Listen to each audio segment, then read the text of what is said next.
သာသနာတော်သက္ကရာ2569ခုလူတော်ဝဟာရကောဇာသက္ကရာ1385ခုပြာတော်လပြည့်ကျော်14ရက်နေ့ဒီနေ့10ရက်2လ2024ခုမန္တလေးတိုင်းဒေသကြီးပသိမ်ကြီးမြို့နယ်ရဏမောင်တော်ရဓမ္မရိပ်သာ၌ဆင်ကျင်းပါလက်ရှိတဲ့နိဗ္ဗာန်ဝင်လဆရတ္တတရားစခန်းဒီနေ့ပဲနဲ့ရဲ့မြောက်ရှိရဲ့မြောက်9ရက်ဟုတ်လားရှိရဲ့မြောက်9ရက်ဒီနေ့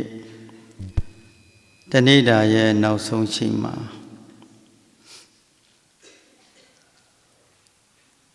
မြတ်စွာဘုရားရှင်45ဝါကာလပတ်လုံးဟောတော်မူခဲ့တဲ့တရားတော်တွေကမဉ္ဇဉ်ပူဉ္ဇဉ်မြတ်နိဗ္ဗာန်ဆိုတဲ့မဉ္ဇဉ်ပူဉ္ဇဉ်နိဗ္ဗာန်ချမ်းသာကိုဖြစ်စေတဲ့ကုသိုလ်တတ္တိကိုဝိပဿနာဉာဏ်မှသည်နိဗ္ဗာန်ပြီဆိုတဲ့မနေ့ကဘုန်းကြီးတို့ဟောခဲ့တဲ့တရားလေးနဲ့ဆက်ပြီးတော့ဒုတိယပိုင်းဟောပေးမှာဖြစ်ပါမဉ္ဇဉ်ပူဉ္ဇဉ်မြတ်နိဗ္ဗာန်နော်တရားမောမီတရားပိုင်ရှင်ဖြစ်တဲ့ဘုရားရှင်ဤပုံတော်ပေါ်မှာဂုဏ်တော်ထည့်ပြီးတော့ဗုဒ္ဓနုတ္တိဓမ္မနုတ္တိသံဃာနုတ္တိပွားများကြမယ်အာယုံပြုပြီးဘုရားကိုအာယုံယူထားနမောဗုဒ္ဓသနမောဓမ္မသနမောသံဃတဗုဒ္ဓသသစ္စာလေးတန်တရားမှန်ကိုမြည်သုဓမ္မနိမခံကိုရောတန်ရှာဖွေထိုးတွင်ရသိမြင်တော်မူတတ်ပါပေထသောဘုံတော်၆စုံ9ပါးကုန်နှင့်ပြည့်စုံကြောကြားရှင်တော်မြတ်ဖရာအောင်မေယမကံ32ဘောဤဘေကံမှနိဗ္ဗာန်ဒီလိုတပကံစီသောကုမြောက်လိုကြကုန်သောဘုရားတပည့်တော်တို့သည်နမောဗုဒ္ဓဂုဏ်တော်အောင်မြင်မြော်၍ယုတိမြတ်တို့မညွတ်ကြွ၍ရှိကိုခြင်းသည်အထုဘဝတုစင်ဆက်မသွေဖြစ်ပါစေတည်းမြတ်စွာဘုရားဓမ္မသာမိမ့်မဲနေတဲ့ပုဂ္ဂိုလ်တို့ကိုယဉ်ကျေးသိမ်မွေ့လာသည့်တိုင်အောင်စွန့်ဆောင်တော်မူနိုင်သောတတ္တိရှိသည်ဖြစ်၍မေလေတံဖိုလေတံနိဗ္ဗာန်ပရိယတ္တိ7ပါးသောတရားတော်မြတ်နှင့်တကားဝဓမ္မခန္ဓာပေါင်း8400သောတရားတော်မြတ်အပေါင်းအားမေယမကံအိုခြင်းကင်းရာနာခြင်းကင်းရာသိခြင်းကင်းရာနိဗ္ဗာန်ချမ်းသာသို့ရလိုရောက်လိုမျက်မှောက်ပြုလိုကြကုန်သောဘုရားတပည့်တော်တို့သည်နမောရှိခိုးကြပါတော်သည်မြတ်စွာဘုရားသံဃာတမိတ်ကတံ4ယောက်ဗလတံ4ယောက်မင်းနဲ့တရားဖို့နဲ့တော်ကျင့်သုံးတော်မူကြကုန်သောသံဃာတော်ရှင်ကောင်းရှင်မြတ်တို့အားမေယမကံသန္တရာဝိနမလွတ်မြောက်အောင်ကြိုးစားလေရှိကြပါပဲကုန်သောဘုရားတပည့်တော်တို့သည်နမောရှိခိုးကြပါတော်သည်မြတ်စွာဘုရားနမောရှိခိုးကြပါတော်သည်ရှင်မြတ်တို့ဘုရားဘာနမောဗုဒ္ဓဂုဏ်တော်အောင်မြင်မြော်၍ယုတိမြတ်တို့မညွတ်ကြွ၍ရှိခိုးခြင်းသည်အတုဘဝတုစင်ဆက်မသွေဖြစ်ပါစေတည်းမြတ်စွာဘုရားဘုရား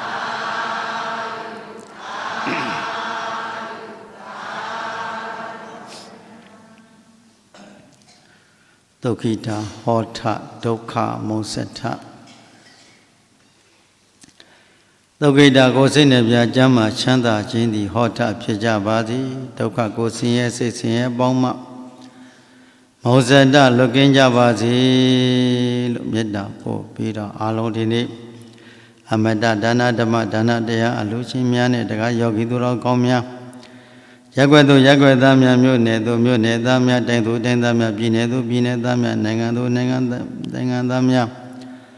ကဘာသူကဘာသားတို့သည်ဘေးတန်တန်ရန်သွဲသွဲအန္တရာယ်ခတ်သိကင်းရင်ကြပါစေယောအခတ်သိကင်းရင်ကြပါစေနှလုံးစိတ်ဝန်းအေးချမ်းကြပါစေမိမိတို့လိုရှိရသောလောကီလောကုတ္တရာကောင်းကျိုးချမ်းသာတွေမြတ်တမ်းဖြစ်ထွန်းနိုင်ကြပါစေလို့မေတ္တာပို့ပြီးတော့ ကဲတရားဟောကြတရားနာယူကြမယ်ချမ်းချမ်းသာသာထိုင်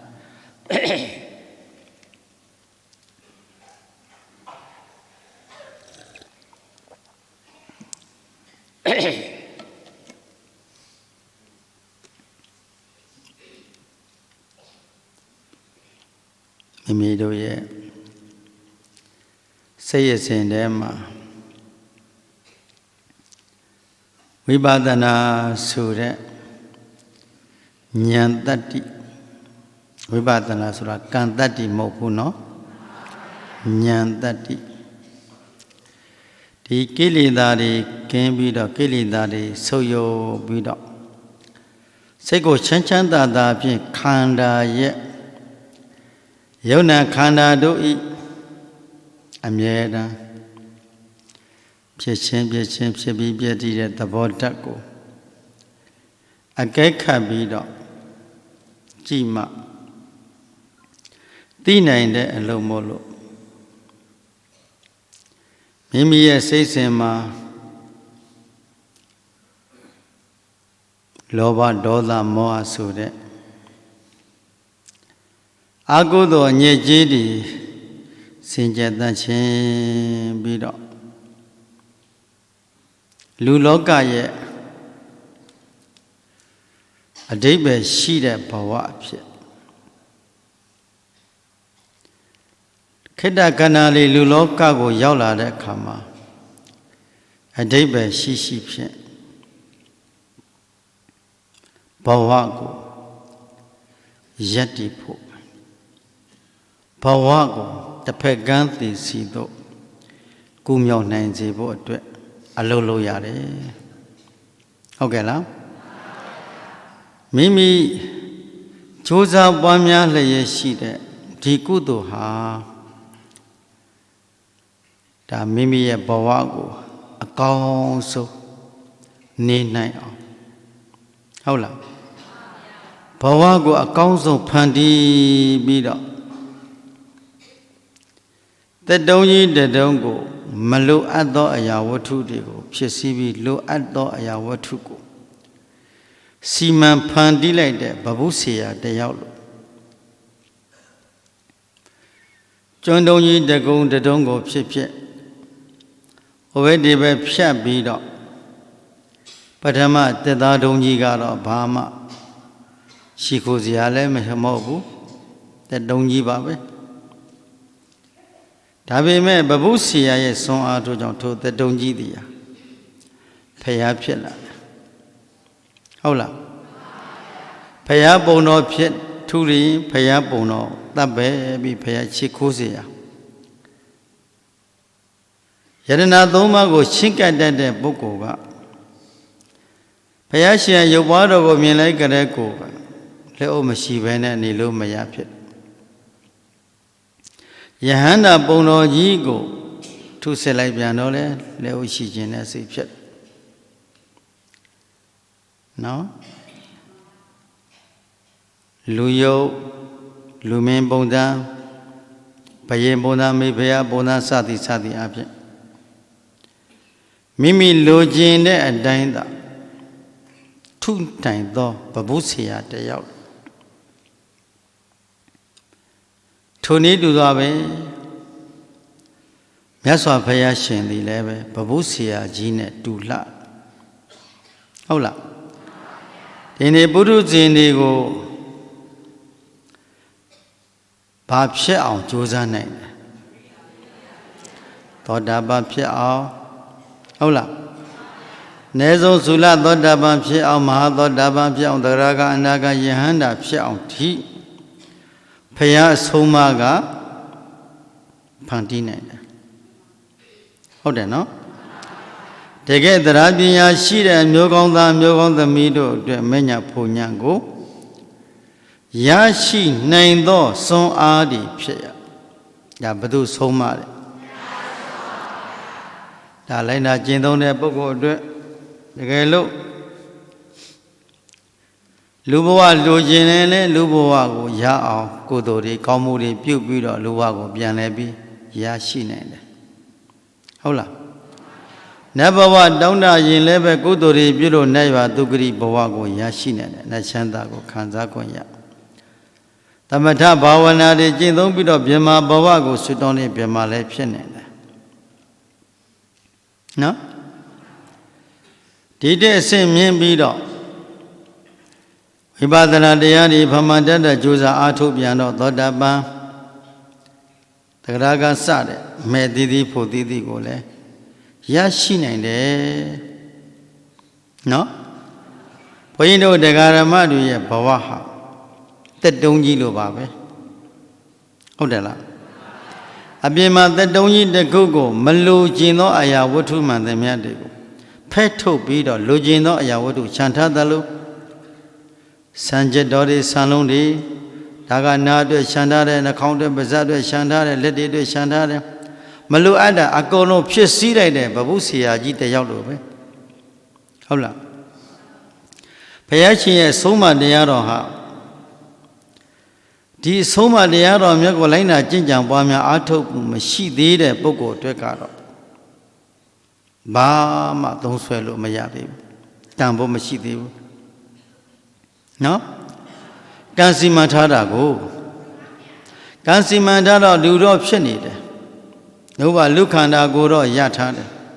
ဒါပေမဲ့လူတို့ရဲ့တဏ္ဍာပုထုဇဉ်တို့ရဲ့တဏ္ဍာမှာကလောဘဒေါသမောဟတွေကအမြဲတမ်းပြည့်နေတာကိုဟုတ်လား1500ကိလေသာဘုဒ္ဓအလောင်ဓာတ်တွေကပြည့်ပြီးနေတော့ပူဇာရှိတယ်ပူတယ်ဆွေးဇာရှိဆွေးတယ်ငေးဇာရှိငေးတယ်လွန်ဇာရှိရင်လွန်တယ်ပျော်ဇာရှိပျော်တယ်ပုထုဇဉ်ရဲ့စိတ်ကိုကိလေသာအာယုန်တို့ဖြင့်အမြဲမပြတ်ရောရှက်ပြီးနေတဲ့အတွက်ကြောင့်အဘုသောကပေါင်းမြောင်များစွာတို့ဖြင့်ရင်ဆိုင်ပြီးတော့နေကြရဒါပေမဲ့မြတ်စွာဘုရားရှင်တည်းဟူသောအတုမရှိတဲ့ဘုရားရှင်ရဲ့အဆုံးအမတရားတော်မြတ်တို့ကိုနံပါတ်1နာယူခွင့်ရတရားတော်မြတ်ကိုနာယူခွင့်ရတဲ့ပုဂ္ဂိုလ်ရဲ့စိတ်ဟာဘာဖြစ်လဲကြံတန်သောစိတ်အစဉ်မှာသိမ်မွေးသောစိတ်အစဉ်သို့ပြောင်းလဲလာတယ်ဟုတ်လားကြံတန်တဲ့လောဘဒေါသမောဟတို့ဖြင့်လွန်မှုပြီးနေတဲ့ဘဝခန္ဓာကိုယ်ကြီးဟာမြတ်စွာဘုရားရှင်ရဲ့ဆုံးမတရားတော်မြတ်ကိုနာယူမှတ်သားခွင့်ရလိုက်တဲ့အတွက်ကြောင့်စိတ်ဒီဘာဖြစ်လာလဲနုညံသိမ်မွေးလာတယ်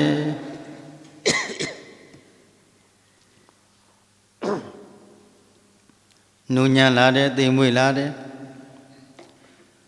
လောဘဖြစ်စေတတ်တဲ့အာယုံကိုလက်မခံတော့ဒေါသဖြစ်စေတတ်တဲ့အာယုန်ဒီပေါ်လာရင်သူ့လက်မခံတော့မောဟဒီမာနဒီဖြစ်စေတတ်တဲ့အာယုန်ဒီပေါ်လာပြန်သူလက်မခံအဲ့ဒါမိတ်ဆွေကြတဲ့အကုသိုလ်တွေဝင်လာတိုင်းမှာလက်မခံတော့ဘာဖြစ်လို့တော့ထိုးအာယုန်တို့သည်ဆင်းရဲကြောင်းလားချမ်းသာကြောင်းလားဆင်းရဲစီတယ်မကောင်းဘူးဟုတ်တယ်လားထိုအာဟုသောအာယုန်တို့ဖြင့်ပေါင်းနေသောပုဂ္ဂိုလ်မှန်သမျှအာဟုသောအာယုန်တို့ဖြင့်တွေ့ထိနေသောပုဂ္ဂိုလ်မှန်သမျှတို့သည်ယဟန်ပဲဖြစ်ဖြစ်လူပဲဖြစ်ဖြစ်ဆင်းရဲသလားချမ်းသာသလားဆင်းရဲစေတတ်တဲ့ထို့သောအာဟုသောကိုဘုရားကဘာလို့ခိုင်းတယ်ပယ်ဖို့မင်းဟုတ်လားအာဟုသောတရားတွေကိုမပယ်တတ်နိုင်သည်သင်မြကာလပတ်လုံး32ပုံထဲမှာဘာဖြစ်နေအောင်မယ်တဲ့အိုနာသည်ထက်မဲ့ပေါ့ဟုတ်လားခေါင်းအမျိုးမျိုးတွေပြောင်းရမှာပေါ့ဘာဖြစ်ရမလဲခေါင်းအမျိုးမျိုးတွေပြောင်းပြီးတော့ဟိုကျင်နာခြင်းသိခြင်းတရားရင်ဆိုင်ပြီးလောကအလယ်မှာသောကတဲ့ဖြစ်နေရမှာပဲလောကအလယ်မှာဖြစ်ခဲ့တဲ့ဘဝဒီကလည်းအနည်းလားအများကြီးလားဖြစ်နေစေအရှင်ကလည်းမရှိနေဘူးလားနောင်ကောမဖြစ်ရသေးဘူးလားဖြစ်ရအောင်မယ်အရိယာသူတော်ကောင်းနေပဲကိုမရောက်သေးသည်မြတ်ကာလပတ်လို့ ဟုတ်ကဲ့လားမဉ္ဇဉ်ဘုံဉ္ဇဉ်မဲ့အသီးသီးဘုသီးသီးအောင်ရအောင်မကျင့်သုံးနိုင်သေးတဲ့မြတ်ကာလပတ်လို့ပုထုဇဉ်တို့ရဲ့ဘဝဟာဂတိမမြဲသေးဘူးဟုတ်လားဂတိမမြဲသေးဘူး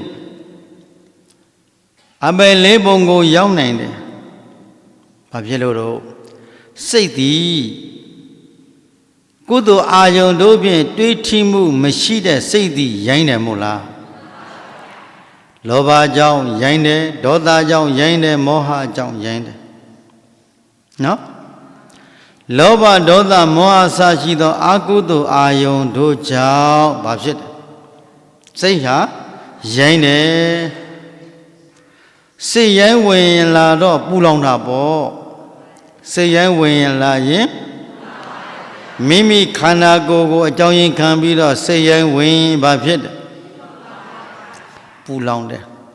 ခန္ဓာဘွားတွေအပေါ်မှာစိတ်ရိုင်းဝင်ရင်ပူလောင်တယ်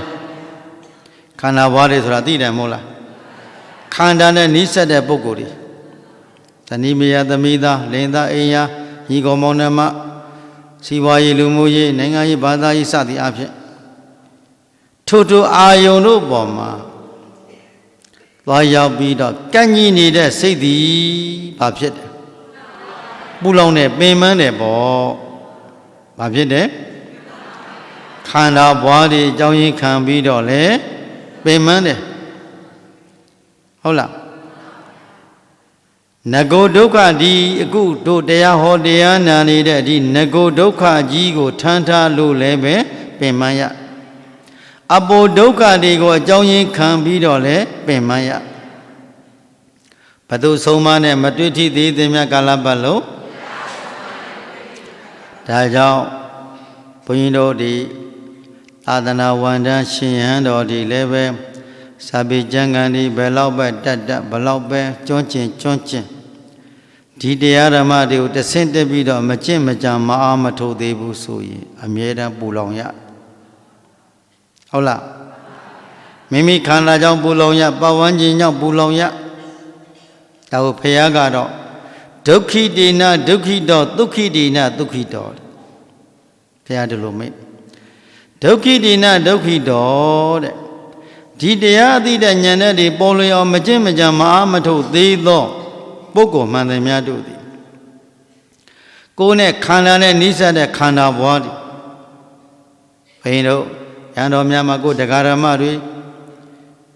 အိမ်ရှိပူတော့အိမ်နောက်မချမ်းသာဆိုသလိုပေါ့ဟုတ်လားတရားဓမ္မတွေလောကရန်တရားတို့ဖြင့်ရင်ဆိုင်ရပြီရင်ဆိုင်နေရပြီစီရဇာတို့အမျိုးမျိုးတွေ့ကြုံနေရပြီငိုကြွေးပြီးတော့မိသားစုအတိုင်းဝိုင်းကြောင့်ဘာဖြစ်လို့ညာဖြစ်လို့ဆိုရင်တရားအသိဉာဏ်တို့ဖြင့်ထိုးထွင်းပြီးတော့မကြင့်မကြံမအားမထုတ်သေးတော့ယဟန်တန်ဃာတော်ဒီလဲဒုက္ခိတိနာဒုက္ခိတောဆင်းရဲရတရားဓမ္မတွေအကြောင်းရင်းခံပြီးတော့ဆင်းရဲရဩငါတရားတယောက်ဘယ်လိုဖြစ်သွားပါလိငါတရားမတယောက်ဘယ်လိုဖြစ်သွားပါလိဟုတ်တယ်လားဘယ်လိုမြတ်စီးပွားရေးဖြစ်သွားပြီတဲ့ဘာဖြစ်သွားပြီညာဖြစ်သွားပြီတဲ့ဆိုရင်ထိုယဟန်တော်ရဲ့စိတ်ထဲမှာဘာဖြစ်တယ်ပူလောင်တယ်ဘယ်အာယုန်နဲ့မတွေ့ထိထားလို့တရားအာယုန်ဟုတ်လားမြတ်စွာဘုရားဆုံးမအပ်သောဝိပဿနာဉာဏ်အာယုန်တို့ဖြင့်အနိစ္စကိုအနိစ္စလို့ကွက်ကွက်ကွင်းကွင်းမြင်အောင်ဒုက္ခကိုဒုက္ခအတိုင်းကွက်ကွက်ကွင်းကွင်းမြင်အောင်အနတ္တကိုအနတ္တအတိုင်းကွက်ကွက်ကွင်းကွင်းမြင်အောင်မကြင့်မကြံမအားမထုတ်သေးဘူးဆိုရင်ထိုယဟန်တော်တို့သည်လည်းဘာဖြစ်တယ်ပါဠိလိုပြောရင်ဒုက္ခိဒေနဒုက္ခိတောဟုတ်လားဒုက္ခိဒေနကိုမိမိနဲ့နိစ္စတဲ့ခန္ဓာကိုယ်တရားဓမ္မပေါင်းသူတော်ကောင်းတို့ကကိုယ့်ရဲ့တရားဓမ္မတွေလောကရန်တရားတို့ဖြင့်ရင်ဆိုင်ပြီးတော့အစစအရာရာအစင်မပြေတော့ဘူးလွန်ဆွေးနေရပြီတောကဖြစ်နေရပြီဆိုရင်ထိုယဟန်တော်တို့သည်လည်းဘာဖြစ်တယ်တရားဓမ္မတွေအကြောင်းရင်းခံပြီးတော့ပူလောင်နေဖြစ်မဖေရလေးချင်းတရားကြီးဖြစ်မဖေရလေးချင်းတရားမကြီးဟုတ်လားဘာဖြစ်ပြီညာဖြစ်ပြီဆိုရင်ဖះကဘာပြောတယ်မင်းတို့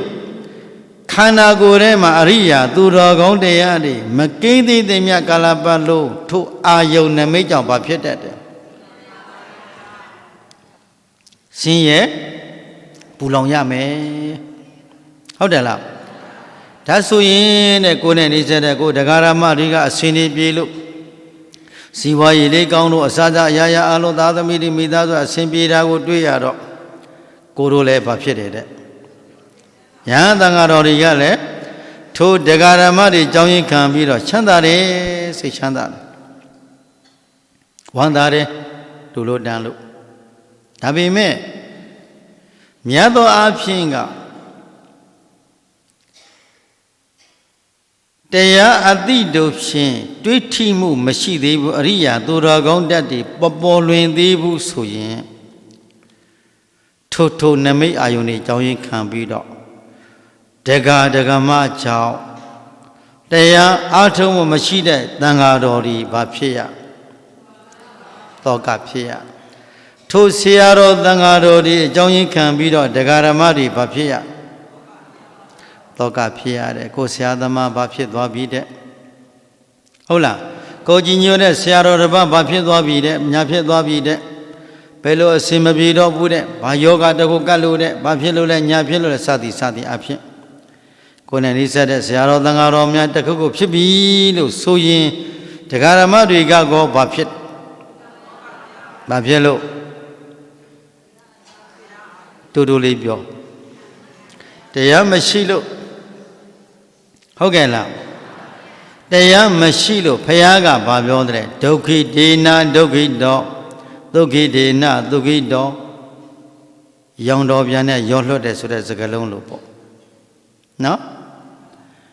ဒုက္ခိဒေနဒုက္ခိတောဒုက္ခိတံတော်ယံတို့တဲ့သင်တို့သည်ခန္ဓာစဉ်ကိုဉာဏ်ရှင်ပြီးမကျင့်မကြမှာမတုတ်သေးပဲအရိယာသူတော်ကောင်းနေပဲသို့မရောက်သေးသည်မြတ်ကာလပတ်လို့ခန္ဓာဘွားတွေကိုအကြောင်းရင်းခံပြီးတော့ဘာဖြစ်တတ်တယ်ဆင်းရဲတတ်တယ်ဟုတ်လားဆင်းရဲတဲ့ဒီတရားနဲ့ပတ်သက်ပြီးဘာလို့မြတ်စွာဘုရားဟောသလဲဆိုယဟန်တော်၃ပါးရွာတရားမှာအကြောင်းရင်းခံပြီးတော့ဒကာရမတွေအကြောင်းရင်းခံပြီးတော့ဒကမကြီးတယောက်ကလည်းပင်ထားရှင်ဘုရားတို့စေတန်းကြသတင်း၃ပါးတပည့်တော်ကနေစဉ်နေ့တိုင်းဆုံးကောဝေယဝိဇ္ဇစီစဉ်ပေးပါမယ်ဖေရရဟန်းတော်များနှစ်ချိုက်တဲ့ဆွန်ဟင်လျာတွေကိုနေ့တိုင်း9 နာရီ10 နာရီဆိုရင်သွားပြီးတော့ဆွန်ဟင်တွေကိုချက်ပြီးကတ်ဆွန်ကတော့ရလွယ်တာကိုဆွန်ကထွက်လို့ရှိရင်ဆွန်ဒီကတော့သူ့အနေနဲ့သူအစဉ်ပြေရလွယ်တယ်ဆွန်ရင်ကြတော့အစဉ်မပြေကြဘူးအဲ့တော့ဒကမာကြီးကနေတိုင်းဒီဆွန်ဟင်တွေကိုစိတ်တိုင်းကြဆရာတော်ဒီအရှင်မြတ်၃ပါးကြိုက်နှစ်တဲ့ဟင်းလျာတွေကိုရွေးပြီးတော့ချက်ပြုတ်ကတ်ကာယကံနဲ့နှစ်ကလေးနည်းနည်းကြာညောင်းလာတဲ့ကမမျောလင်းပဲဒကမာကြီးကယောဂတစ်ခုဖြစ်ပြီးတော့သေပွဲနှွဲသွားရောအဲ့ဒါလို့ဒကမာကြီးသေပြီလို့ဆိုတဲ့သတင်းကိုကြားရောကိုတော်၃ပါးပါဖြစ်တယ်ခေါင်းချင်းဆိုင်ပြီးတော့ငိုကြဟုတ်လားခေါင်းချင်းဆိုင်ပြီးပါဖြစ်တယ်ငိုကြတယ်ဖြစ်မှဖြစ်ရလေချင်းကိုတော်ကြီးတပည့်တော်တို့ဒကမာကြီးမရှိတော့ဘူးမနေ့ပြင်ကြလို့ချင်းဟင်းကောင်းလေးမစားရတော့ဘူးတို့အစားကြည့်တဲ့ကိုတော်လေးထင်ပါရဲ့ဟုတ်လားဘယ်ဟင်းကိုကြားပြန်တော့ဒကမာကြီးကဘယ်လိုအစညအောင်ရှစ်တတ်တယ်ဘယ်ဟင်းတွေကြတော့ဒကမာကြီးကဘယ်လိုရှစ်တတ်တယ်ဒီနေ့တို့စားနေတဲ့ဟင်းတွေကမကောင်းတော့ဘူးဟာကိုတော်လေးဘာဖြစ်ငိုကြတယ်ဘုန်းကြီးတွေငိုကြဟုတ်လားကြားဘူးလားအခုဘုန်းကြီးငိုပြလိုက်ပြီခဏလေးကဒီထက်ငိုလာလို့ကြည်နန်းထောင်လို့မကောင်းဘူးအဲ့ဒါယတုတို့ဒွေးရှိုးတို့လေးရှိုးတို့တတိရှိုးတို့နဲ့ငိုလိုက်လို့ရှိရင်တော့မပြောနဲ့တော့ကောင်းသလားမမေးနဲ့တခါတည်းကြတော့ငယ်တုန်းကတော့အဲ့လိုဆွတဲ့အတန်လေးခတ်ဆွဲလေးနဲ့ဟောလိုက်တော့ကျွတ်တကားဒီကအမလီကောင်းလိုက်တာဗျာမြေကြီးကြတယ်ကောင်းလို့မြေကြီးကြတယ်တဲ့ဟဲ့ကောင်းတဲ့တရားကောင်းလို့ချင်းမြေကြီးကြရတာလားဟာလို့တော့ကတော့ငြင်းရမို့ရှင်ဘုရားဟောတာကဥရီသက်တွေဆွဲထုတ်တယ်လို့ခံစားရ ဟုတ်လားအဲ့ဒါကမိမိစိတ်စဉ်ထဲမှာဘာတတ်တွေမပေါ်လွင်လို့ယဟန်တော်သုံးပါးတို့သည်ဘာဖြစ်တယ်သောကတဲ့ဖြစ်နေတယ်အဲ့ဒါနဲ့3-4လောက်နေပြီးတော့အရှင်းမပြေတော့ဘုရားထံသွားကြဘုရားကလည်းစောင့်ကြည့်တယ်ယဟန်တို့ကြွဒါကြသင်တို့သည်ကမ္မထံတရားနဲ့မွေးပြောကြရဲ့လားခောဇရကံကိုအရှင်ပြေရရဲ့လားတရားဓမ္မတွေကတော့သရတရားတိုးပွားကြရဲ့လားဘုရားကအဓိကတော့ကေစီကပနိယကေစီယပနိယအရှင်တို့ကျန်မမချင်းသာသနာတရားဓမ္မတွေမွေးပြောနေကြရဲ့လားအထုလို့တရားတွေတိုးတက်ကြရဲ့လားဟဲ့ဘုရားကသိတယ်နဲ့မေးတယ်နော်မသိပဲမေးတာတော့မဟုတ်ဘူးအနာကသံဃာတော်တွေလည်းရှိနေကြတော့ယဟန်တော်သုံးပါးတို့သည်မမဘုရားတပည့်တော်တို့စိတ်မကောင်းဖြစ်ပြီးတော့ပြန်လာခဲ့ပါတယ်ဘုရားဘာဖြစ်လို့တော့ဟာတပည့်တော်တို့ဆွမ်းကောင်းဝေယဝဲစာဆောင်ရပြီးတဲ့ဒကမကြီးသေးသွားလို့ဘုရားဆွမ်းကောင်းဟင်းကောင်းမစားရလို့အစင်မပြေလို့ပြန်သွားတယ်သူရှက်လည်းမရှိဘုရားထံတင်ပြတယ်နော်ကိုတို့ကြတော့အောင့်ဤခံပါပဲဟုတ်လားအဲ့ဒါကိုတော်ကြီးသုံးပါးကြီးတာအသက်ကြီးမှဝတ်တာကိုသူတို့ကအသက်ကြီးမှဝတ်တဲ့ကံမှာတော်တော်ဟင်းနေမစားရဲမစားတဲ့မစားနိုင်ဘူးအဲ့ဒီတော့သူဇာထဲမှာတော့တောထွက်ကိုတော်ကြီးလို့ပြောတယ်ပေါ့အသက်ကြီးမှဝတ်တဲ့အရွယ်ကြီးမှသာသနာထဲရောက်လာတယ်တဲ့သူတို့ကသီလကိုလည်းလုံးလုံးချုံချုံအာမထုံနိုင်ဘူးသီလသမာဓိပညာတွေကိုအဓိကပဓာနမထားဖို့ဘူးစာရကဟောဒီတောက်ရကဟောဒီဘာဖြစ်အစဉ်ပြေပြီးရောအဲ့ဒါလိုပဲနေတဲ့ပုဂ္ဂိုလ်ကတပုံကြီးရှိတာကိုဟုတ်လားဘာဟောဒီစာရကဟောဒီတောက်ရကဟောဒီဝေယကဟောဒီနဲ့ဆုံးတာဟုတ်တယ်လားဘုရားရှင်ကတုတ်ဆဟောအရှိနီးသောယဟန်တော်ဒီဘုရားဆူတယ်နော်တုတ်ဆမေဖို့နိဗ္ဗာန်မှာအရှိနီးသောဟိုယောက်ျားတို့သင်တို့သည်မေဖို့နိဗ္ဗာန်မှာအရှိနီးသောပုဂ္ဂိုလ်တွေသာသနာတော်တွင်မှာကုသိုလ်မရှိတဲ့ပုဂ္ဂိုလ်တွေအမျိုးသားများလိုလားသောမဉ္ဇဉ်ဘုံညာဘယ်တမဲ့ဘယ်တဖို့မှမရဘဲနဲ့သင်တို့သည်မေဖို့နိဗ္ဗာန်မှာအရှိနီးသောပုဂ္ဂိုလ်တွေသင်တို့သည်ဤကဲ့သို့နေခဲ့ခြင်းကြောင့်တန္တရာမှာလည်းဘယ်လောက်ဒီတက္ကမကိုအကြောင်းရင်းခံပြီးတော့မင်းတို့ငရဲပြေရောက်ခဲ့ပြီးပြီဘာယောဂကြောင့်လဲငါကြည့်ကြယောဂဘာယောဂကိုတော်သုံးပါးဘာယောဂဖြစ်နေငါကြည့်ကြယောဂဖြစ်တယ်သောကဖြစ်တာနော်စင်းလိုက်တာသိပြီလို့ဆိုလိုက်ကြတဲ့ကိုကသွားပြီကွာဟုတ်လားသွားပြီလို့ဆိုဘာပြောသွားပြီဆိုတော့သွားပြီပြောတာပေါ့တက္ကမကြီးအတွက်ကိုသွားပြီလို့ပြောတာမဟုတ်ဘူးသူတို့အတွက်ပြောတာဟင်းကောင်းမစားလို့သွားပြီငါတို့တော့ဟုတ်လားငိုနေကြတဲ့ခေါင်းကြီးဆိုင်ပြီးတဲ့သုံးပါးလုံးငိုနေကြတဲ့ဘသူအတွက်ငိုနေတာတက္ကမကြီးကိုတဏှာလို့ငိုတာမဟုတ်ဘူးသူတို့ဟင်းကောင်းမစားရလို့ဟုတ်တယ်လားဘာယောဂကတ်နေငါကြည့်ကြယောဂ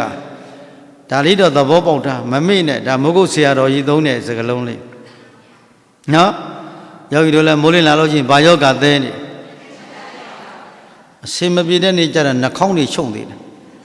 ဟုတ်လားအစင်ပြေတဲ့နေ့ကျတော့ပြုံကောင်းတယ်ဒီနေ့ကတော့ကောင်းတယ်ဟုတ်တယ်လားအစင်ပြေတယ်တချို့ကအစင်မပြေတဲ့နေ့ကျတရားစကားမြန်ပြီးတာကောင်းတယ်တရားစကားပြီးတော့နေပစ္စည်းဘယ်ဆိုင်မှာသွားပြီးတော့ဆွဲမယ်အဲ့ဒါကရှိသေးတယ်မရှိဘူးလားဘာယောဂဆွဲနေတာကိုယ့်ကိုသဘောပေါက်တယ်နော်တို့သဘောပေါက်လားရှင်းတယ်ပေါ့ဟုတ်ပြီအရေးကြီးတာကဘုရားရှင်ကဒီလိုအစာမဲ့မောအစာယူတဲ့ပုဂ္ဂိုလ်တွေအစာမဲ့တဲ့ပုဂ္ဂိုလ်တွေကိုဘယ်လိုဆဲတယ်ဘုရားကလူတို့ပြောရင်တော့ဆဲတယ်ခေါ်တာပေါ့သာသနာ့ပြောတယ်စူတယ်ပေါ့ဘယ်လိုစူတယ်တုတ်ဆဆိုတာ မဲ့ဖို့နိဗ္ဗာန်မှာအရှိနီးသောယောက်ျားနားလည်ပြီနော်ဘာမှအရှိနီးသောပုဂ္ဂိုလ်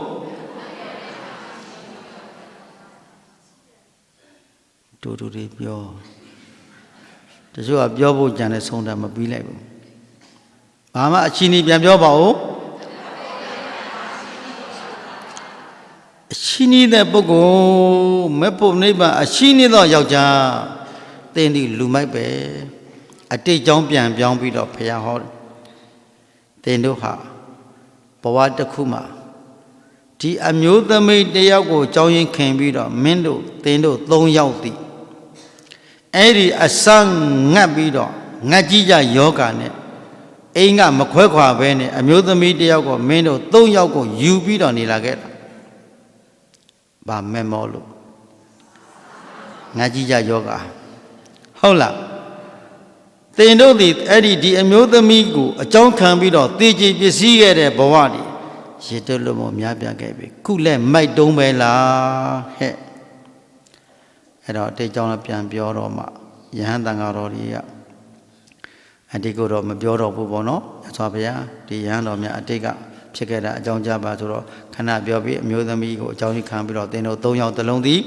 အဲ့ဒီအိမ်မှာအတူတူကနေခဲ့တဲ့အကြောင်းအဲ့ဒီအမျိုးသမီးဒီလုံသွားတဲ့ကသင်တို့ကြီးဆောင်ငေါ့ပြီးတော့ငိုခဲ့တဲ့အကြောင်းအများကြီးငိုခဲ့ရတဲ့အကြောင်းတွေကိုဘုရားကမိန့်တော်မူအတိတ်ကြောင့်ပြန်ပြောင်းလိုက်တာနော်အဲ့ဒီတော့အရာထဲမှာမြည်သည့်အရာမဆိုပေါ့ဘုရားရှင်ကမက်ဖို့နိဗ္ဗာန်ကိုမရသေးတဲ့မြတ်ကာလပတ်လုံးယဟန်တော်တွေဟာဒုက္ခိတိနာဒုက္ခိတောဖြစ်ရတယ်ဒုက္ခိတိနာအစဉ်ပြေရင်တော့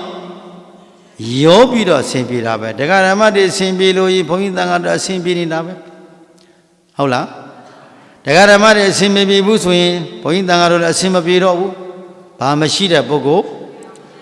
တရားအတိတို့ဉာဏ်တို့ကိုရှိထားတဲ့ပုဂ္ဂိုလ်တွေကြတော့ဩဘသူဘာဖြစ်သွားပြီဆိုရင်တောကမဖြစ်ဘူးသေဖို့ရလားသေခန္ဓာသေရှာသွားတာပဲဟုတ်လားအိုဖို့ရလားအိုခန္ဓာအိုမမကြောက်နဲ့နာဖို့ရလားနာခန္ဓာနာဘာမကြောက်နဲ့သေဖို့ရလားသေခန္ဓာသေမမကြောက်နဲ့ခန္ဓာကိုမွေးလာကြတဲ့ကိုကအိုဖို့အတွက်မွေးလာတာနာဖို့အတွက်မွေးလာတာသေဖို့အတွက်မွေးလာတာပဲဟုတ်တယ်လားမိုးအောင်မနာအောင်မသေးအောင်တားထားလို့ရလားဘာလမ်းစဉ်ကံစီမံထားသောခန္ဓာရဲ့လမ်းစဉ်ဘယ်သူစီမံထားတဲ့ခန္ဓာအတိတ်ကဘုန်းကြီးတို့လွန်လေပြီးတော့အတိတ်ဘဝတုန်းကအဝိဇ္ဇာပိစ္ဆာသင်္ခါရမဟုတ်လားအဝိဇ္ဇာသင်္ခါရတဏှာဥပါဒံဘဝဒီဟုသောအတိတ်ကြောင့်ရှင်းရ၅ပါးသမုဒ္ဒယသစ္စာကံတတ္တိတို့ဖြင့်ကြိုးစားလာခဲ့သောခန္ဓာပိုင်ရှင်တို့သည်နံပါတ်2အခုပစ္စုပန်မှာဘာဖြစ်နေဝိညာဉ်အစဝေဒနာအဆုံးခန္ဓာ၅ပါးမရနေဘူးလားအခုခန္ဓာကအကျိုးအခုတရားဟောတရားနာခန္ဓာကအကျိုးသစ္စာဖွဲ့လိုက်ရင်ဒုက္ခသစ္စာခန္ဓာရရန်အတွက်ကြိုးစားခဲ့တာကအကြောင်းဒုက္ခဖြစ်ကြောင်းဟုတ်လားဒုက္ခဖြစ်ကြောင်းသည်သမုဒယသစ္စာဒုက္ခဖြစ်နေခြင်းသည်ကဒုက္ခသစ္စာဆင်းရဲကြောင်းဆင်းရဲခြင်းဆင်းရဲချုပ်ငြိမ်းကြောင်းဆင်းရဲချုပ်ငြိမ်းခြင်းမေဃသစ္စာကြတော့ဆင်းရဲချုပ်ငြိမ်းကြောင်းမေဃသစ္စာဟုတ်လားညီဒေါဒသစ္စာဆိုတာကဆင်းရဲချုပ်ငြိမ်းခြင်းအကြောင်းနဲ့အကျိုးရှိတယ်နော်သမုဒိသစ္စာနဲ့ပရမတ္ထသစ္စာနော်အကြောင်းကျိုးသမုဒယရှိရင်ဒုက္ခသစ္စာဖြစ်တယ်ဒါသမုဒိသစ္စာနဲ့ပဲခန္ဓာကိုယ်ထဲမှာရှိပရမတ္ထသစ္စာဆိုတာကမေဃနဲ့និရောဓဟုတ်တယ်နော်ဒီမေဃဘာဝနာတတ္တိတို့ပဲခန္ဓာအစဉ်ကိုအမြဲတမ်းတတိတံပတိဉာဏ်ချင်းပြီးသုံးသဆင်ញင်ပွားများအထုနေကြတဲ့ပုဂ္ဂိုလ်တို့သည်ဒီစေတနာတတ္တိကခန္ဓာនិရောဓနိဗ္ဗာန်ခန္ဓာအဆုံးကိုဒီကုသိုလ်စေတနာကုသိုလ်တတ္တိကကျေးဇူးပြုသွားမယ်ကျေးဇူးပြုတယ်နော်ဒီကုသိုလ်ကောင်းမှုကဒိုင်းကနေအလုံးလိုက်ကြီးရောက်သွားတာမဟုတ်ဘူးဒီအခုတို့သိတတ်တဲ့အရှင်ကစပြီးအာထုံးနေတဲ့ကုသိုလ်တွေ အဖမတက်တက်လေ့ကျင့်နေအားထုတ်နေတဲ့ကုသိုလ်လေးတွေကတဖြည်းဖြည်းစုဖန်များရင်နှလုံးသားတည်းဟူသောစိတ်အစဉ်ထဲမှာတဖြည်းဖြည်းပြည့်လာတယ်ဟုတ်လားစိတ်စဉ်ထဲမှာကုသိုလ်ကောင်းမှုတွေဟာထဲ့ပံများတယ်ပြည့်လာတယ်ဘယ်တော့မှထဲ့လာတဲ့ကုသိုလ်လဲမေးရင်အနမတကဟိုးတန္တရာလာဇန်တေကနေပြီးတော့ဘုရားယန္တာအရိယပစ္စကဗုဒ္ဓရီနဲ့တို့အများကြီးတွေ့ခဲ့ပြီးအဲ့ဒီတွေ့လာတဲ့ခါမှာကုသိုလ်ကောင်းမှုလေးကိုတို့လှုပ်လာခဲ့အဲ့ဒီကုသိုလ်ကောင်းမှုလေးတွေတဖြည်းဖြည်းနဲ့ဘာဖြစ်လာရင်းကျက်လာပြည့်လာတာပေါ့ဗျာဦးထဲမှာရည်တွေထဲပါများရည်ဦးထဲမှာရည်တွေဖြစ်ပါပြည့်လာတယ်လို့နော်အင်းဒီချောင်းတွေမှာကြည်အပေါ်ကမိုးတွေရွာပါများရင်ဘာဖြစ်တယ်နံပါတ်1မိုးတီမိုးပေါက်တွေမိုးဥကြရွာပြီးဆိုရင်ပတ်ကြကွက်ကလေးတွေမှာရည်တွေပြည့်လာတယ်အဲ့ဒီပတ်ကြလေးပြည့်မှများလို့ရှိရင်အင်္ဂလိပ်တွေအိုင်္ဂလိပ်တွေမှာရည်ပြည့်လာဟုတ်လားအင်းဒီအိုင်တွေမှာပြည့်လာပြီဆိုရင်ချောင်းတွေမှာချောင်းတွေကိုရှံပြီးချောင်းတွေမှာအဲ့ဒီချောင်းကမြစ်ထဲမှာဟုတ်လားအဲ့ဒီမြစ်ကနေပြီးတော့သမုဒ္ဒရာသို့စီးဆင်းသွားချသို့တော့သမုဒ္ဒရာထဲမှာရေတို့သည်မြစ်ကြီး9သွဲမြစ်ငယ်900မြစ်ငယ်900မှာစီးဆင်းတဲ့ရေတို့သည်မြစ်ကြီး9သွဲကိုရောက်လာတယ်မဟုတ်လားအဲ့ဒီမြစ်ကြီး9သွဲကရေတို့သည်ဘယ်ကိုပဲစီးဆင်းသွားချသမုဒ္ဒရာတဲကိုစီးဆင်းတယ်ကသမုဒ္ဒနေနာသုတ်တော်ကိုလှမ်းပြီးအာယုံပြုတ်ပြီးတော့ဟောပေးတယ်နော်အဲ့ဒီမြစ်ကြီး9သွဲကစီးနေတဲ့ရေတို့သည်သမုဒ္ဒရာမြစ်ကြီး9ဇင်းတို့ရောက်လာဂင်္ဂါမြတ်အစီရဝရီနဲ့ယမုန်နာမြတ်မဟိမြတ်တရဖူမြတ်အိန္ဒိယကိုသွားပူတဲ့ပုဂ္ဂိုလ်တွေတရားကဖြတ်ကြလိုက်တွေ့မှာဟုတ်လားဂင်္ဂါမြတ်ဘုရားရှင်ရွှေခွေမျောတဲ့နေရင်စရာမြတ်တို့ဟုတ်လားအဲ့ဒီတို့မြတ်ကြီးတာမြတ်ဖြားသွယ်လေးတွေနော်ဟိုဘက်မှာကြတော့ဂင်္ဂါမြတ်ကြီးတွေဂင်္ဂါမြတ်တရဖူမြတ်မဟိမြတ်နော်ထိုမြတ်ကြီး9သွယ်တော့ရည်တွေဟာတဖြည်းဖြည်းပြည့်ပြီးတော့ဘယ်ကိုစီးဆင်းလဲသမုဒ္ဒရာသို့စီးဆင်းသွားကြသမုဒ္ဒရာထဲရောက်သွားတဲ့အခါမှာဒီရေကဂင်္ဂါမြစ်ကရေပဲတရဖူမြစ်ကရေပဲယမုန်နာမြစ်ကရေပဲဂင်္ဂါမြစ်ကရေပဲအဲ့လိုပြောလို့ရလားမရဘူးနော်သမုဒ္ဒရာရေတို့ဆိုတဲ့ရေတစ်ခုတည်းဖြစ်သွားချဟုတ်လားသူအယတာကဘာအယတာဖြစ်သွားရှာတယ်ငံသောအယအောက်ဘွယ်ရှိပြသာသနာတော်ထဲမှာဒါတွေဘုရားဟောတာရှိတယ်နော်သမုဒ္ဒရာထဲမှာတဲ့မြစ်ကြီး9သွဲမြစ်ငယ်900စီးဆင်းတဲ့ရေမှန်တဲ့မှာသမုဒ္ဒရာထဲမှာဘယ်လောက်ဖြည့်စီးဆင်းမိညာတော့လဲမပြည့်ဘူးတဲ့အမြဲတမ်းလက်နေတယ်နော်သမုဒ္ဒရာထဲမှာရေရှမ်းသွားတယ်ပြောတာကြားဘူးသလားအမြဲတမ်းလက်နေတယ်တဲ့သို့တော့ရေတွေကတော့အကုန်လုံးစီးဆင်းနေတာမြင့်ရာကနေရာသို့စီးဆင်းသွားချဥပမာလေးထပ်ပြောတယ်ရန်တို့တဲ့ဂင်္ဂါမြစ်ကရေကိုမစီးအောင်သမုဒ္ဒရာမစီးအောင်ပေါတူးဒင်းရင်တို့ဖြစ်တင်တို့သည်ယူဆောင်ပြီးတော့ပေါတူးလမ်းလွဲပြီးတော့လှုပ်တယ်ရမလား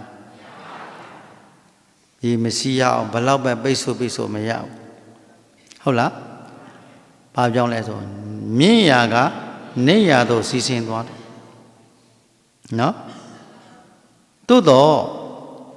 မိုးတိမိုးပေါက်ကလေးတွေများလာတဲ့ကမှချောင်းတွေအင်းလေးချောင်းငယ်တွေမြင့်ငယ်လေးတွေကရေတွေပြည့်ချမ်းပြီးတော့မြက်ကြီးတွေကိုရောက်သွားတယ်မဟုတ်လားအဲ့တော့ချောင်းလေးတွေကအင်းတွေအိုင်တွေချောင်းတွေကပြည့်ပြီးတော့မှမြစ်ကြီးတဲ့ရောက်လာမြစ်ကြီးကရေတွေလည်းပဲဘယ်ကိုသွားနောက်ဆုံးမှဘယ်ကိုခေါင်းဆိုင်ရသမုဒ္ဒရာထို့အတူတဲ့အကျဉ်ပုဂ္ဂိုလ်သည်မိမိရဲ့ခန္ဓာအစဉ်မှာတတိပဋ္ဌာန်တရားလက်ကိုင်းထားပြီးတော့ကိုဒါနကုသိုလ်တွေသီလကုသိုလ်တွေဘာဝနာကုသိုလ်တွေလောဘတွေညင်းတဲ့ဒါနကုသိုလ်ဒေါသတွေညင်းတဲ့သမထဘာဝနာကုသိုလ်တွေမောဟရင်းနဲ့ဝိပဿနာကုသိုလ်တွေအဖန်ဖန်ထက်လေးကျင်းပများလာသည်ရှိသောထို ထို့သောကုသိုလ်တတ္တိတိဟုတ်လားအနည်းငယ်သောငါတရားလေးမှတ်လိုက်တာပဲလို့မတွေးပါနဲ့နော်ငါမှကုသိုလ်ကောင်းဝိပဿနာကုသိုလ်ကောင်းမှုဒီအနည်းငယ်သာမှတ်လိုက်တာငါမှတ်ရတာအရှင်အနည်းငယ်လေးပဲလို့မယူဆပါနဲ့အနည်းငယ်လေးသောကုသိုလ်ကောင်းမှုဒီဘာဖြစ်လာလဲများဖြစ်လာတဇစွန့်ရတယ်မဟုတ်လားဖြည့်ရတယ်မဟုတ်လားကုသိုလ်ပါရမီတက္ကံလေးဖြည့်ပံများလာတဲ့အခါမှာအလောဘအဒေါသအမကုသိုလ်တဖြည်းဖြည်းဘာဖြစ်တရက်ဖြည့်ရင်တရက်ပြည့်နှစ်ရက်ဖြည့်ရင်တပတ်ဖြည့်ရင်10ရက်ဖြည့်ရင်တလဖြည့်ရင်ဖြည့်လေဘာဖြစ်လာပြေလာလေရေမှန်သမျှတို့သည်သမုဒ္ဒရာတဲကိုစီးဝင်သွားပြီးတကယ်တော့မိမိတို့ကျင့်ကြံပွားများအားထုတ်ခဲ့တဲ့အလောဘအဒေါသအမောကုသိုလ်စွမ်းအားတို့သည်တဖြည်းဖြည်းပံများရင်သမုဒ္ဒရာနှင့်တူသောနိဗ္ဗာန်ကိုသာလျှင်ညှက်ကိုင်းပြီးမျက်မှောက်ပြုသွားလိမ့်မယ်နားလည်ပြီနော်မြင့်ငယ်900ဘယ်ကိုရောက်လာရေတွေမျက်ကြီး9သွဲတို့မျက်ကြီး9သွဲကရေတို့သည်ဒါတဆင်းပြီးတဆင်းအာယုံပြုရတယ်နော်ဒါဘုရားရှင်ဂိင်္ဂမြက်ကန်းတပေးမှာယဟန်တန်ဃာတော်တွေကိုမိန့်တော်မူတဲ့စကားလုံးလေးယဟန်တို့ဒီဂိင်္ဂမြက်ကရေဒီသမုဒ္ဒရာစီးဆင်းနေတယ်ဂိင်္ဂမြက်မရောက်ခင်ဒီရေတို့ဒီဘယ်ကစီးဆင်းလာလဲမြက်ငယ်900ဟုတ်တယ်လားမြက်ငယ်900ကရေဒီယာဒီလိုဂိင်္ဂမြက်တို့ယမုနာမြက်တို့စီရောက်လာတယ်အဲ့ဒီရေဒီယာသမုဒ္ဒရာနဲ့စီးဝင်သွားတော့သင်တို့အမြဲမပြတ်လေ့ကျင့်နေတဲ့သီလသမာဓိပညာကျင့်ကြံပွားများအားထုတ်နေတဲ့သီလသမာဓိပညာကုသိုလ်ကောင်းမှုတို့သည်တဖြည်းဖြည်းပံများဘာဖြစ်ပြည့်ဖြိုးပြီးနောက်ဆုံးမှာဒီကုသိုလ်ကောင်းမှုတွေပြည့်စုံသွားတဲ့နေ့သည်ဘယ်ကိုဆက်ရောက်ရမလဲနိဗ္ဗာန်ဆိုတဲ့သမုဒ္ဒရာနဲ့တူသောနိဗ္ဗာန်သောတပတ္တိမညာဘုံညာစီကိုကျေစုပြုသွားမယ်သက္ကရာဂမေမညာဘုံညာအနာဂမေမညာအရဟတမညာဘုံညာမေလေးပါဘုံလေးပါကိုဆက်ရောက်ပြီးတော့လောင်စာလဲသိမီးလဲငြိမ့်တဲ့နိဗ္ဗာန်ကိုမျက်မှောက်ပြုမှာပေါ့ရှင်းရလား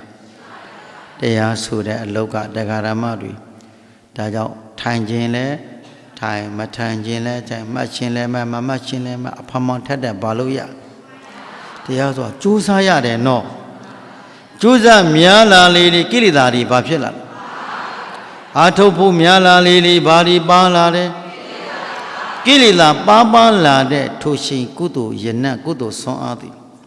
နောက်ဆုံးချိန်မှာကိလေသာခိုင်း6သောနေ့ဖြစ်သွားမှာပေါ့ဟုတ်လားဘာခိုင်း6တဲ့နေ့စိတ်စဉ်မှာကိလေသာအပူဓာတ်အလောင်ဓာတ်တွေခိုင်း6သွားတဲ့နေ့သည်ပဲရောက်နိဗ္ဗာန်ဆိုတာကိလေသာမရှိတဲ့နေရာဟုတ်ကဲ့လားနိဗ္ဗာန်ဆိုတာဘယ်နေရာရာဂခယောတိနိဗ္ဗာန်ဒေါသခယောတိနိဗ္ဗာန်မောဟခယောတိနိဗ္ဗာန်နိဗ္ဗာန်ဆိုတာရာဂဒေါသမောဟတွေချုပ်ငြိမ်းရုပ်သိမ်းတဲ့သဘောကိုနိဗ္ဗာန်လို့ခေါ်တယ်ဟုတ်လားတမဲဆရာနှစ်သက်စာတွေ့တာစရာစိတ်မှမကန့်ကြီးတော့ဘူးဟုတ်လားဥပမာလေးတစ်ခုပြတယ်ဦးထဲမှာစီချက်တွေလှုပ်ထားတယ်စီချက်ချက်ထားတယ်ဟုတ်လားမြက်တက်ကကြောက်ခဲတွေယူပြီးတော့တဲဦးထဲမှာစီချက်ထဲမှာထည့်ချလိုက်အဲ့ဒီကြောက်ခဲတွေမှာစီဒီကတ်သလားအဲ့ဒီကြောက်ခဲတွေကဒဲဦးထဲမှာသွားပြီးကန့်ကြီးသလားမကန့်ကြီးဘူးထိုးကြောက်ခဲတွေထုတ်ပြီးတော့ထုကြည့်စီထွက်သလားထုံးစံမရှိဟုတ်လားတို့ကြောက်ခဲမှာဘာတတ္တိမရှိအိုးမှာကန့်ကြီးစေတတ်သောတတ္တိမရှိဟုတ်လားအိုးနဲ့ကန့်ကြီးဆွဲသောတတ္တိမရှိဘူးဒါဆိုရင်အသားတွေငါးတွေကိုထည့်လိုက်ဟုတ်လားဝေသားဖြစ်ဖြစ်အမေသားဖြစ်ဖြစ်ဘာတွေငါးတွေဖြစ်ဖြစ်အကုန်ဟင်းလျာဖို့ထည့်လိုက် ချက်ချထားလိုက်ဘာဖြစ်တယ်တေဥရမှာသွားပြီးကန့်ညိတယ်ဘာတတ္တိရှိတယ်ကန့်ညိစီတတ်သောအစိတတ်သူ့မှာရှိတယ်သွားပြီးတော့အဲ့ဒီအသားကိုဖြစ်ဖြစ်ဟင်းလျာကိုဖြစ်ဖြစ်ရောင်းမနဲ့သွားပြီးတော့မမွေဘူးဆူရင်တေဥမှာကန့်ညိပြီးတော့သုံးလို့မရဖြစ်သွားမယ်ဟုတ်တယ်နော်ဒါဥပမာဥပမေယကိုမိန့်တော်မူခဲ့တာကိလေသာတွေအမြဲမပြတ်ပြည့်နေတဲ့ပုထုဇဉ်တို့သည်အာယုန်နဲ့ဓွာရနဲ့တိုက်တိုင်းမှာဘာဖြစ်တယ်ဘာဖြစ်တယ်ပူလောင်တဲ့အာယုန်ဓွာရတိုက်ဆိုင်ကအမြဲပူလောင်သည်ဘာရှိလို့ပုထုဇဉ်တို့တဏ္ဍာမှာလောဘဒေါသမောဟဆိုတဲ့အစိတတ်တွေရှိတယ်အစိတတ်တွေရှိတဲ့တွေ့တာကြောင့်အာယုန်ဓွာရတိုက်တိုင်းဘာဖြစ်ပူလောင်တာပေါ့နော်ထို့အတူနောက်ထပ်ဥပမာလေးတစ်ခုရဟန်းတို့တဲ့မြေထဲကယူတဲ့သဲလေးကိုယူလာခဲ့တဲ့အဲ့ဒီသဲလေးကိုယူပြီးတော့ဥဒဲမှာထဲ့လေလောတဲ့လောပြီးတော့ဆုံမှာသွားပြီးတော့နှမ်းကြိတ်တဲ့စီဆုံမှာသွားပြီးတော့ကြိတ်ပါတဲ့စီထွက်ပါမလားသဲလေးမှာဘာတတ္တိမရှိစီတတ္တိမရှိဘူးအစိတတ်မရှိဘူးနှမ်းလုံးလေးတွေကိုယူပြီးတော့စီဥမှာထဲ့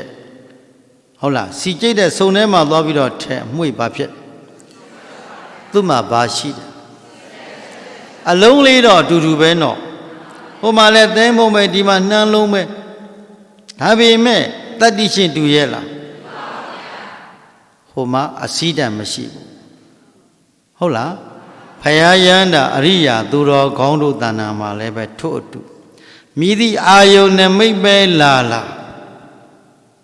နားလည်ပြီနော်လောဘဖြစ်စီရာတွေတဏှာဖြစ်စီရာတွေအာယုန်တွေတွေ့ရစားစီရာမြင်စီရာတွေကြားစီရာတွေနားစီရာတွေစားစီရာတောက်စီရာတွေနဲ့တွေ့မတုံ့လို့ဘူးမตาရဘူးตาရမှုမရှိဘူးဘာဖြစ်လို့စားလိုက်ကြတဲ့ကိုကအာဟာရကိုစားတာအသားလို့မတွေးဘူးအာဟာရပြည့်ဖို့ထက်ဘိုင်ထဲမှာခန္ဓာကိုယ်သုံးလို့ရဖို့တဲ့ပရိယပฏิပတ်နှစ်ရက်တော့ကုသိုလ်ကောင်းမှုကိုပြုလုပ်နိုင်ရန်တွင်စားသုံးခြင်းပဲဒါကြောင့်ဆင်ကျင်တဲ့အခါကြည့်ပါလားဤသည်စားပွဲအမဲကိုမြို့ရွယ်မှန်ကြွလှပရေစင်ပြည့်ဖြိုးခြင်းကမသုံးပါဘူးလှပဖို့တဲ့စားတာမဟုတ်ပါဘူးလေးဖြာဓာတ်ဆောင်ဤကိုကောင်းသည်ရှေးအောင်တည်လျက်အသက်ရှည်နဲ့ကုသိုလ်ပွားဖို့အတွက်စားသုံးခြင်းပါဟုတ်လားလေးဖြာဓာတ်ဆောင်ဤကိုကောင်းသည်ရှေးအောင်တည်လျက်အသက်များတာမမောပညာဖယားသာသနာကျင့်တဲ့ဖြာကိုပရိယပฏิပတ်ဖယားသာသနာကျင့်တဲ့ဖြာကိုကျင့်ပါနိုင်စေဝေဒနာဟောင်းတဲ့မဖြစ်စေရဆာလောင်မှုဝေဒနာကိုပယ်ဖြောက်ဖို့အတွက်စားသုံးခြင်းပြောရင်အာဟာရစားတာနော်ဘာကိုစားသုံးတာအဲ့တော့တက်မဲ့မှုမရှိဘူးရာဂနဲ့မစားဘူးလောဘဓာတ်နဲ့မစားဘူးတဏှာကပ်စီးနဲ့မကပ်တဏှာအာယုန်နဲ့မစားဘူးအာဟာရဘိုက်ထဲမှာပြည့်ဖို့သာစားလိုက်တယ်သုံးလို့ရအောင်စားသုံးလိုက်တယ်နော်အဲ့ဒါမှစားတဲ့အခါတခါတရံကြလို့ရှိရင်ဆာလောင်မသိမှုရှိရင်များများထည့်ပြလိုက်တယ်ဆာလောင်မသိမရှိလို့တဲ့အသင့်တင်ထည့်လိုက်တယ်ဒါပဲရှိတယ်နော်ဒါဆိုရင်စားလို့တဲ့ဖယားယန္တာအရိယာသူတော်ကောင်းတို့တဏ္ဍာထဲမှာဘယ်လိုစားလိုက်တဲ့ထိုအာဟာရဟာတဏှာနဲ့မစားဘူးရာဂဒေါသမောဟနဲ့မစားဘူးနားလည်ပြီနော်ဒါအဂိတတယေသိ900တို့ကိုမြတ်စွာဘုရားဒီတာဟောပေးတာ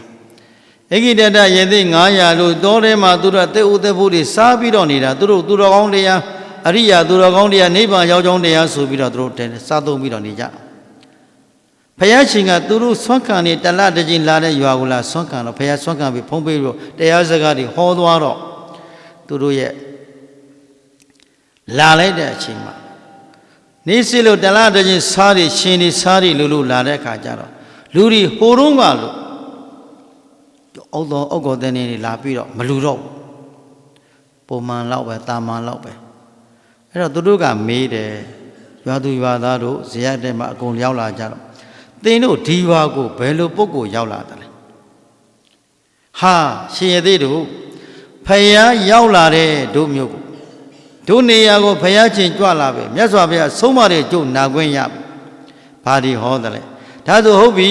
ဖယားရှင်ကသင်တို့လူတဲ့ကံမှာသင်တို့စားတယ်လို့စားလားကျွန်တော်တို့စားတယ်လို့စားတာတပည့်တော်တို့စားတယ်လို့ပဲငါးတွေကတ်လဲဖုံးပေးတယ်ကြက်သားတွေဟင်းလျာတွေကောင်းစနစ်တရကတ်တဲ့ဖယားရှင်ဖုံးပေးသွားချတယ်ဖယားမဟုတ်နိုင်ဘူးသူတို့ကအစွဲဟုတ်လားတော့တခါတည်းကြလို့ရှိရင်အစွဲလေးလူတယောက်ဆိုတာအစွဲရှိတယ်အဲ့ဒီအစွဲဒီမကောင်းစွဲတက်တက်လက်မတက်တက်လက်မစရင်တရားမရဘူးအလကားအဲ့ဒါလို့ပြောတတ်တဲ့စကားလုံးရှိတယ်အာဟာရသုတ်တော်ထဲမှာမြတ်စွာဘုရားအာဟာရသမုဒ္ဒရာရူပသမုဒ္ဒရာအာဟာရနိရောဓရူပနိရောဓအာဟာရစားသုံးတာသူတက်တက်လက်ကြိုက်ရင်တက်တက်လက်စားကျမ်းမာရေးညီညွတ်လို့တက်တက်လက်စားအပြစ်ပြောကြပြီအစွဲကြီးတစ်ခုနဲ့မစားနဲ့ဟုတ်တယ်နော်ဒီလိုစားမှတရားရမယ်ဒီလိုစားမှတရားတွေ့မယ်ဆိုရင်အဲ့ဒါဖယားအဝါဒမဟုတ်ဘူးဒါလိုအဲ့ယသိ900တို့ကိုဖယားတော့ဖယားပဲဖြစ်နိုင်ပါမလားသူတော်ကောင်းတို့ဆိုတာဒီလိုမစားဘူးဒီလိုအသားတွေမစားဖြစ်ဘူးသူတို့အစွဲကနောက်ဆုံးပြောကြပါတော့ဖယားထံရောက်မြတ်စွာဘုရားရှင်ကလည်းအဲ့ဒီနေ့ကြတာဆွမ်းမခံတော့ဘူးဆွမ်းကမတတ်ပါပဲနဲ့ညာတပင်တို့တတိတွေလာပြီးတော့လက်ကတ်တဲ့ဆွမ်းဟင်းနေရတယ်အသာဟင်းနေရတယ်အကုန်ရုပ်ပေါ်နဲ့တပိတ်ထဲမှာအကုန်ဖုံးပေးတာဖုံးပေးတဲ့အခါမှာသူတို့ကလှမ်းကြည့်နေတာဖယားကိုလှမ်းကြည့်တော့ဟာဖယားကအဲ့ဒါလို့သားစတိအစငါးဒီဟန်းနေရတယ်စားလာအညီအဟောက်ကိုစားတာသူတော်ကောင်းအလုပ်တော့မဟုတ်ဘူးသူအစွဲဖယားကဒီကလေးလုံးနဲ့ပတ်သက်ပြီးတော့သူတို့က၆တဲ့အချင်းပြအညီအဟောက်ကိုစားရင်သူတော်ကောင်းမဖြစ်နိုင်ဘူးသူတော်ကောင်းအလုပ်တွေမဟုတ်ဘူးသူတို့ကတင်ပြတော့ဖယားကတင်တို့ကဘာပြောလဲအစားတောက်လားအကျင့်လားစားတာတောက်တာနဲ့အကျင့်နဲ့မဆိုင်ဘူးနော်ဟုတ်ကဲ့လားအဓိကစားသုံးခြင်းသည်ဘာဖြစ်ဖို့အတွက်ခန္ဓာကိုယ်တည်တံ့ဖို့အတွက်လေးဖြာဓာတ်ဆောင်ဤကိုကောင်သည်ခြေအောင်တည်လည်းရဲ့အသက်တမြတ်တာနဲ့အင်အားလေးဖြစ်ပြီးသုံးလို့ရဖို့လဲစားတော့ဘုရားကအဲ့ဒါပြောလိုက်ငါဘုရားရှင်သည်မိသည့်အရာကိုပဲစားရာဂနဲ့မစားဘူးတဏှာနဲ့မစားဘူးလောဘဒေါသမောဟနဲ့မစားဘူးကွငါဘုရားရှင်တို့သည်ဘယ်တော့မှကိလေသာနဲ့မစားဘူးဇာကမတ္တပဲဝါကမြတ်တာမျိုးကမတ္တဟုတ်တယ်နော်ကံကြီးပွေတော့တရားကံကြီးပွေတော့ကိလေသာမရှိဘူးခဏပြောခဲ့တယ်ကြောက်ခဲတွေကိုသဲတွေကိုစီဆုံမှသွားကြည့်စီမထွက်တယ်လို့ဟုတ်လားကြောက်ခဲလုံးကြီးကိုသွားပြီးစီအောင်မှသွားပြီးတော့စီမထွက်တယ်လို့ကာမကံကြီးဖို့မရှိပြီတကယ်တော့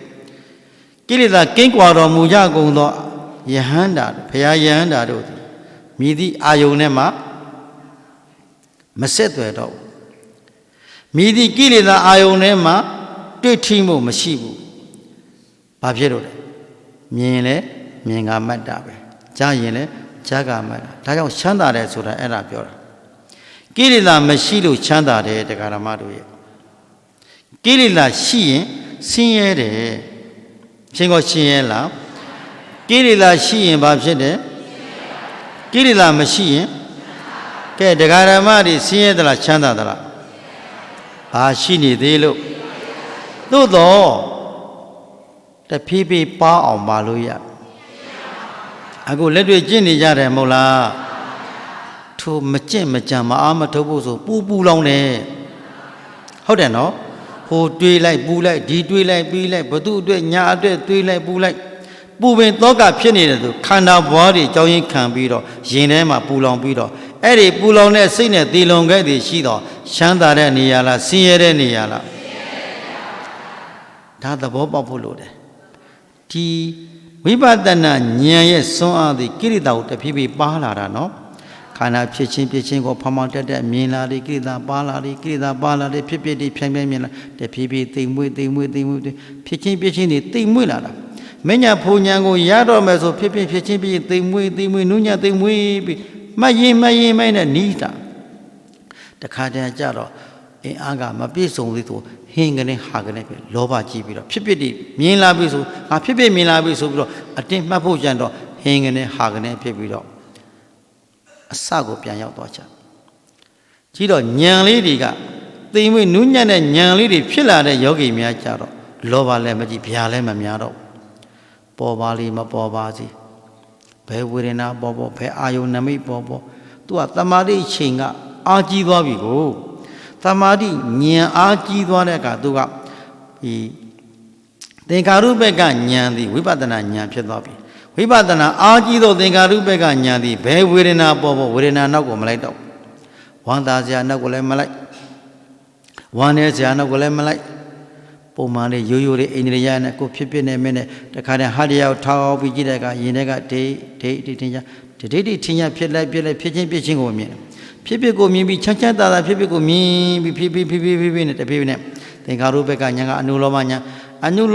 ကဂေါတတဘုညာဖြစ်မြဲသိမှုဖြတ်ဆိုရင်ဂေါတတဘုညာတို့အနုလောမညာကဂေါတတဘုညာဖြတ်စေကြီးစုပြုသွားတာ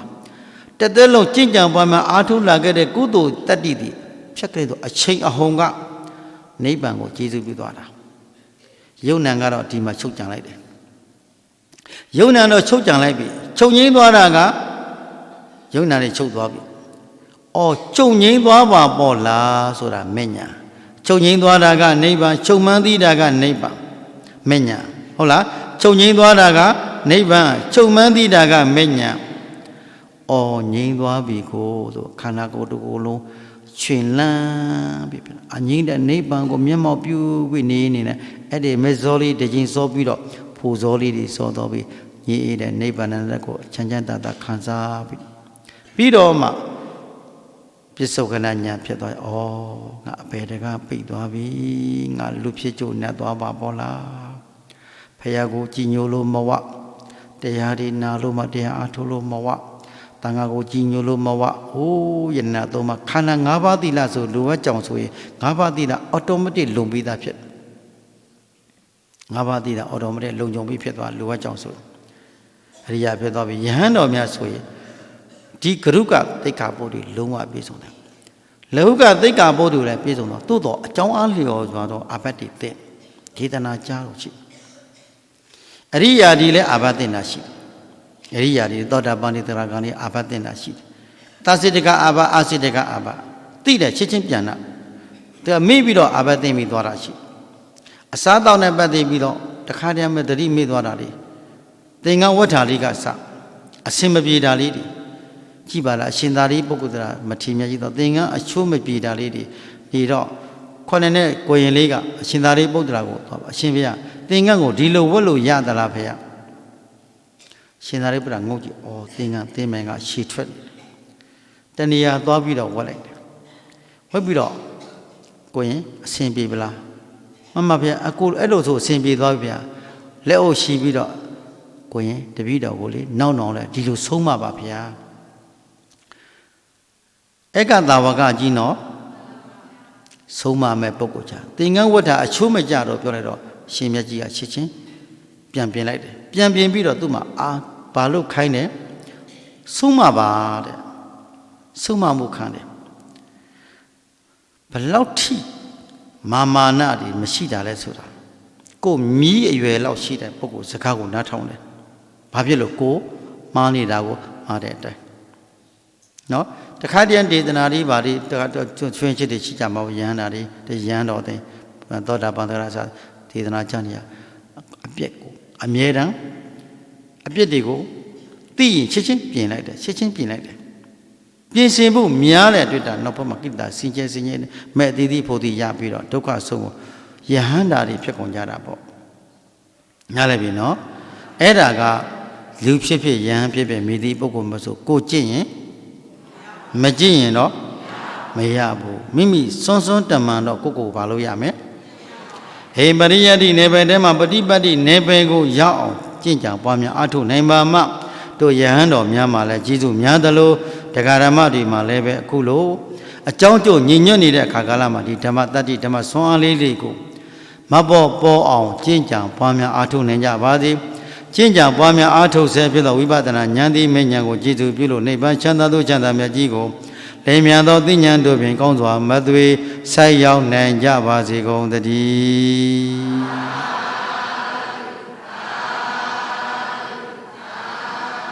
ကဲကုသိုလ်တရားတွေရင်ဝယ်ပိုက်ပြီးတလောကလုံးကိုမေတ္တာကမ္မထံစီဖြန်ကြမယ်အထင်ရမှာ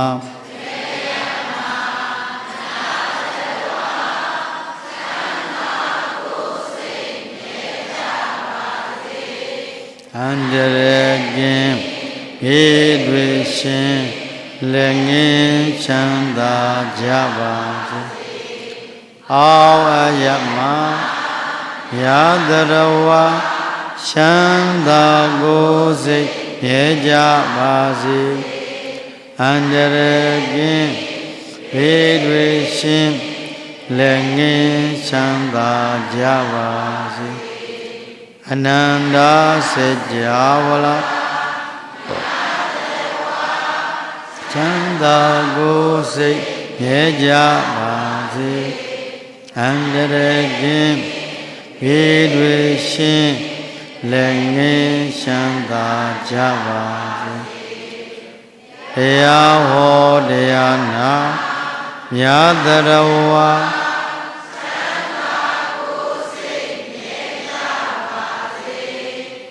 အန္တရာယ်ကင်းဘေးတွေရှင်လက်ငင်းချမ်းသာကြပါစေကိုယ်စိတ်နှပြ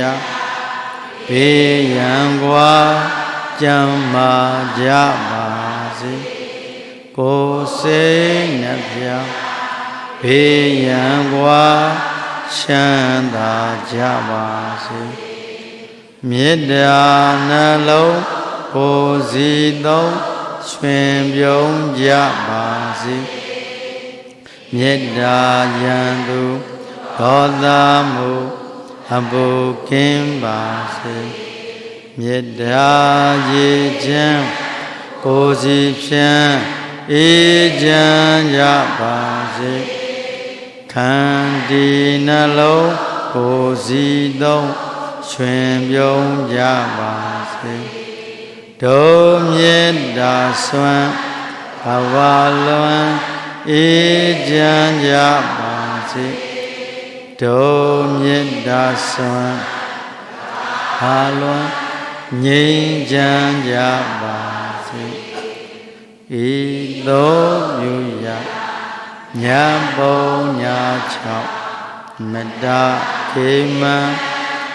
ဤနိဗ္ဗာန်ကိုဧကံ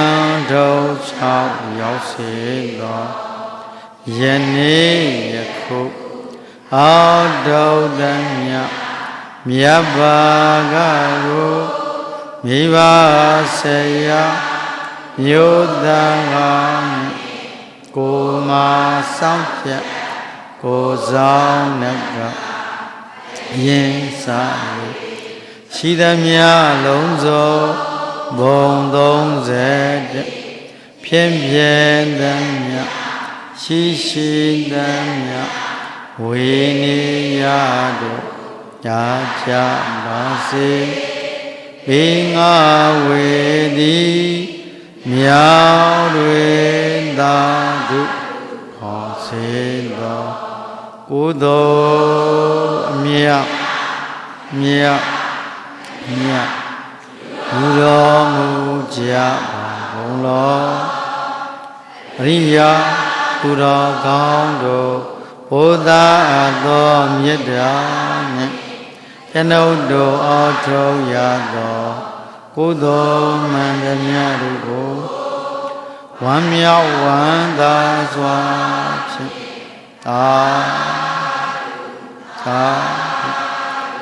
သာလူကုသိုလ်မြတ်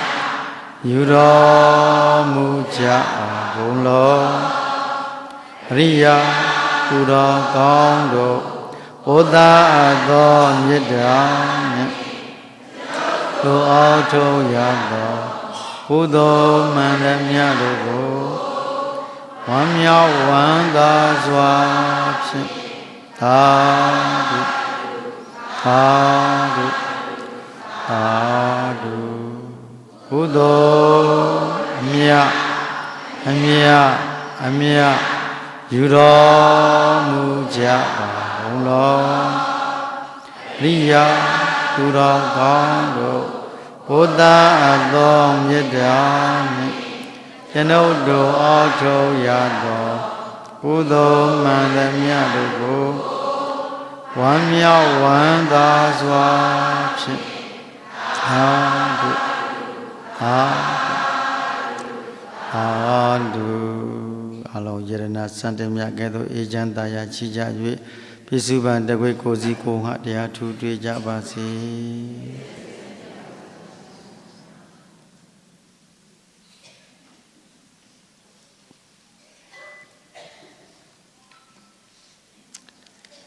ကဲတနေ့တာချိန်ကုန်ဆုံးသွားပါပြီကိုအေးဆက်နာယူအောင်ပုံမှန်လေးသွားပေးလို့ရပါပြီ